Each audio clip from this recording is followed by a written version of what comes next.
Big boss season 7లో పల్లవి ప్రశాంత్ విజేతగా నిలిచాడు. అమర్దీప్ రన్నరప్తో సరిపెట్టుకున్నాడు. ప్రశాంత్ గురువైన శివాజీ మాత్రం 3వ స్థానంలోనే నిలిచాడు. దీంతో రైతు బిడ్డ పల్లవి ప్రశాంత్ పేరు సోషల్ మీడియాలో ఇప్పుడు మారుమోగుతుంది.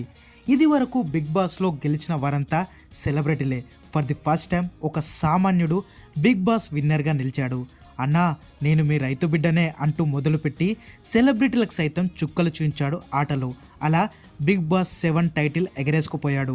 మొదట్లో శివాజీ విన్నర్ అని అనుకున్నారంతా. మధ్యలో కూడా గేమ్ అంతా అలానే సాగింది. కానీ ఆ లెక్కలన్నీ మార్చేశాడు పల్లవి ప్రశాంత్.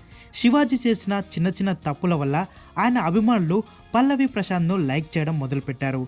బయట కూడా పల్లవి ప్రశాంత్కు ఓటు వేయాలనే ప్రచారం చాలా భారీ స్థాయిలో జరిగింది. ఫలితంగా ప్రశాంత్కు బోలెడన్ని ఓట్లు వచ్చాయి. ఇక రన్నరప్గా నిలిచిన అమర్దీప్ కంటే సామాన్యుడు రైతు బిడ్డ అనే సెంటిమెంట్ ప్రశాంత్కు బాగా కలిసి వచ్చింది. అలా మీ రైతు బిడ్డగా బిగ్ బాస్లోకి అడుగుపెట్టి అసలు సిసలైన సెలబ్రిటీగా నిలిచాడు పల్లవి ప్రశాంత్.